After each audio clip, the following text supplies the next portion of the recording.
Salut, aujourd'hui je vais faire un récapitulatif de comment s'est passée notre première partie de la saison 1. Avant ça, on avait fait une partie zéro pour choisir les personnages. J'ai expliqué des choses, mais comme ça faisait une vingtaine d'années qu'on n'avait pas joué, j'ai commis plusieurs erreurs. Entre autres, d'oublier de mentionner les personnages ont choisi parmi un choix de classe de personnages en fonction de l'histoire que j'ai un peu mis en contexte, ce qui allait se passer. Par contre, j'avais oublié de leur dire leur âge. Pour le biais du scénario, étant donné que, comme j'ai mentionné, j'avais fait plusieurs erreurs, c'est à peu près à ce moment-là que j'avais commencé à écouter des vidéos de conseils de maîtres de jeu, autant en anglais qu'en français, Québec, France, États-Unis, Afrique même, et un peu partout sur la planète. Alors, je pognais des trucs ici et là, puis là, je réalisais les erreurs que j'avais faites. Parce que quand tu perds l'habitude, c'est un peu comme un recommencer. Il faut se plonger, mais quand on commence, on fait des erreurs. Alors, j'avais oublié de leur mentionner qu'ils joueraient des enfants pour leur personnage principal. Il y a une raison à ça qui va venir plus tard. Comme je disais, c'est une erreur. En plus, l'erreur que ça donne, c'est de m'avoir cloîtré dans un mode Railroad. Linéaire, où on suit une ligne conductrice, puis qu'on ne peut pas trop en déroger. Ça amène différentes situations qui sont très, très limitantes. Mais par contre, il faut que je dise qu'il y a certains personnages qui aiment ça jouer de façon linéaire Railroad, dont ce groupe-là qui s'attendent souvent à se faire un peu dicter la conduite à suivre. Quand ils ont trop de choix à faire, on dirait que ça les paralyse un petit peu, puis ils ne savent pas trop. Ils reviennent souvent au mode Railroad. Bon, c'est des joueurs comme ça. Quand les joueurs sont à l'aise, il n'y a pas de problème à faire du Railroad. Il y a beaucoup de joueurs qui préfèrent le mode Sandbox, bac à sable, où c'est une multitude de choix, puis c'est vraiment eux qui décident de l'orientation de la campagne. Comme elle avait été écrit, déjà à l'avance, j'étais un petit peu limité. Je leur avais expliqué que j'avais acheté le kit d'initiation, les dragons de l'île aux tempêtes, puis que je devais faire un peu fitter ça. Mais que c'était à la base un peu incompatible. Donc, ça a donné ce que ça a donné. Donc, je vais faire le récapitulatif avec aussi les erreurs qui viennent avec ça. Bon, premièrement, c'est ça, comme je disais, j'aurais dû leur mentionner. Donc, ils ont été surpris de jouer des enfants comme personnage principal. Puis j'avais eu l'idée aussi, je me disais, ça serait le fun de me demander une scène où ils jouent deux games comme en même temps, avec des personnages secondaires, mais tout ça se relie à un moment donné à ce qui... Je me suis dit, les personnages principaux vont faire des choix qui impactent, puis ce serait le fun qu'à un moment donné, les personnages secondaires en soient témoins de ces choix-là, qui sont importants.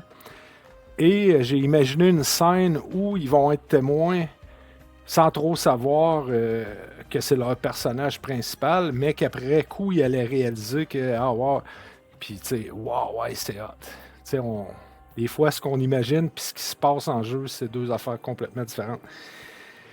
Donc, la scène commence avec les personnages secondaires, une brève introduction. Les personnages secondaires étaient situés au Cormyr, à la limite de l'SMB. Il arrive un feu. Il y en a un qui allait en visite chez son oncle. Ils se connaissent parce que c'est des voisins. Ils voient un feu, c'est des paysans, des fermiers. Et on arrête ça là. On passe tout de suite au personnage principal. Alors, ça les a un peu déroutés. Ah, parfait. Là, ils sont venus un peu mélanger. OK, bon.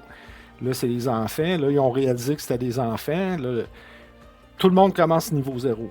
Fait que à niveau 0, t'as pas de bonus, tout simplement. J'aurais dû le jouer aussi avec les malus, mais par contre, je l'ai réalisé par après. J'ai fait, bon, ok, vu que vous êtes niveau 0, vous n'aurez pas jeu.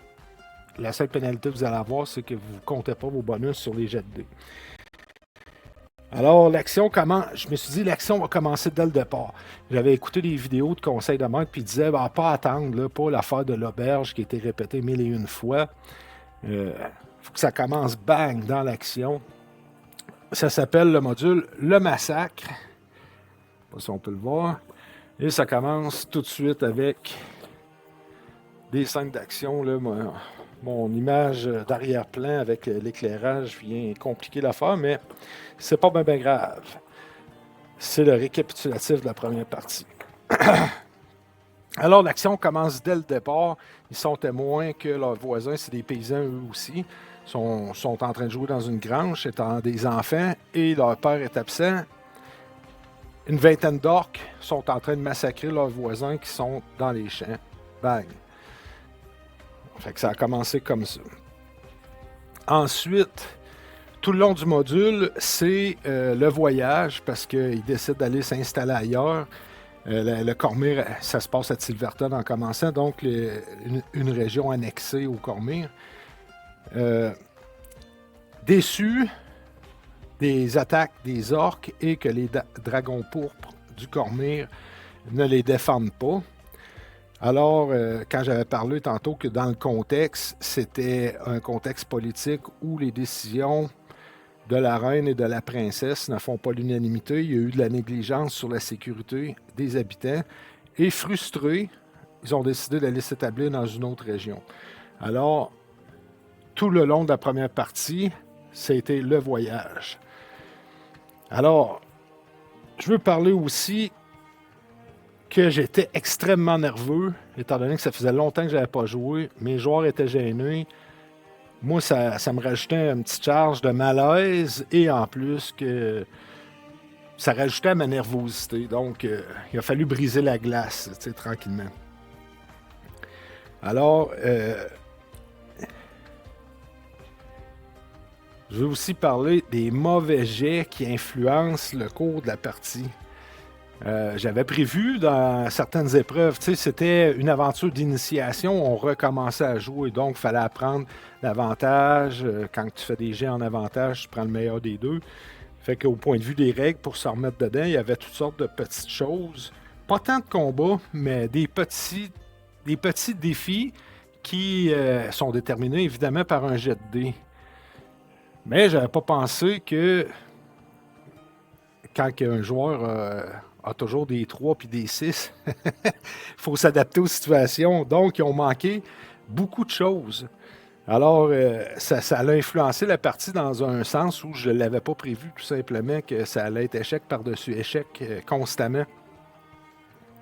Alors, j'ai dû m'adapter, mais comme ça faisait longtemps que je n'avais pas joué, ben des fois, il y a des erreurs puis du rattrapage. Heureusement, j'enregistre nos parties, ils ne sont pas diffusées présentement. Mais j'enregistre ces parties, donc ça me permettait de revoir mes erreurs et de corriger par la suite certains aspects, de ramener l'info sous d'autres façons. Sans trop vouloir spoiler ce qui est arrivé, je fais juste un récapitulatif en bref de ce qui est arrivé à la première partie. J'ai eu aussi l'idée d'utiliser les rêves, parce qu'il y en a un qui voulait être paladin, étant donné qu'il était enfant. Il caressait le rêve de devenir paladin.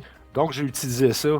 À chaque partie, il y avait un petit bout de rêve, puis la phrase, elle rallongeait et les mots se précisaient. J'ai utilisé ça tout au long de l'aventure, jusqu'à ce qu'au début, il a trouvé ça bizarre. Deuxième rêve, un petit bout de plus. Ah ouais, je rêve à ça. Ah ouais. Puis là, à un moment donné, oups, il va y avoir de quoi, là. Au fil de ces rêves-là, ça va mener à quelque part. Il voyait qu'il y avait certaines visions qui commençaient à apparaître. Donc, j'ai utilisé le rêve. Je trouvais que c'était une bonne idée pour glisser ce vers quoi il s'en allait. Alors, ça a été une bonne idée de faire ça. Je suis bien content de l'avoir fait. En même temps, je voulais montrer aussi que dans les royaumes et dans ces époques-là, il y avait beaucoup de problèmes avec la magie qui fonctionnait pas, des choses mystiques, inexplicables qui se passent dans les royaumes. Le temps fige quelques secondes, le ciel clignote, toutes sortes de petites choses qui arrivent sporadiquement, sans avoir de l'influence dans le cours de la partie. Ils en sont témoins, puis ils en viennent à questionner un peu les alentours. « Hey, t'as-tu vu telle affaire, telle affaire? » « Non, moi, j'ai pas vu ça, j'ai pas remarqué. » Ah, je sais pas, c'est inexplicable. Des fois, il se provient certaines situations, puis c'est peut-être les dieux qui interviennent, c'est peut-être l'univers, un phénomène astronomique. Alors, j'ai utilisé ça, qui étaient des idées pensées à l'avance, que j'ai inclus dans la partie, comme ça, puis j'ai vu la réaction. Donc, mais aussi le fait qu'on joue des personnages principaux et des personnages secondaires et que j'alterne. J'ai commencé avec les personnages secondaires, pas de problème. On a fait une bonne partie avec les personnages principaux. Mais un peu plus loin dans la game, on a fait une petite pause. Puis quand on est revenu, c'était encore un petit bout d'histoire avec les personnages secondaires du Cormyr, témoin d'un feu. Que là, ils ont découvert que leur famille avait été assassinée. Alors, ils sont allés dans une taverne pour raconter. Les gens ils étaient révoltés de ça, parce que là, ils ont découvert qu'il n'y avait pas juste eu des incendies, mais que c'était criminel avec des assassinats. Alors, comme c'était pas la première fois qu'il y avait des incendies suspects dans ce coin-là, les citoyens en colère ont voulu se rassembler. Il est arrivé un prêtre de Tempus, Adrien le maréchal, qui a voulu lever une milice. Encore là, on manquait tout leur jet. Et ça a donné, on a mis ça en suspens, puis on est revenu avec les personnages principaux. Alors, après ça, j'ai réalisé que non, ça crée de la confusion de passer d'un personnage à l'autre. Donc, je me suis dit, pour les prochaines parties, je vais faire juste une introduction avec les personnages secondaires et ensuite, on reviendra avec les personnages principaux. Alors, c'est ce qui s'est passé dans notre première partie pour le retour à Donjon Dragon 5e édition. Il y a eu du bon, il y a eu du moins bon. Il y a eu des erreurs, beaucoup d'erreurs. Mais on devait tous se remettre et se réadapter. Donc, à chacun son rythme. L'important, c'est qu'on ait eu du plaisir ensemble. La suite dans le prochain épisode. Ah oui, je voulais vous montrer aussi cette image-là. C'est comme ça que ça a commencé avec le massacre. Je voulais que ça commence fort. Avec les personnages principaux, c'est la première affaire qu'ils ont vue. C'est ça, en commençant la game, des orques en train d'attaquer leurs voisins. Créer un sentiment de panique et voir un peu quelle réaction qu'elle allait prendre, quelle décision qu'elle allait prendre, quelle réaction qu'elle allait avoir. Fait que c'est ça, la suite dans le prochain épisode.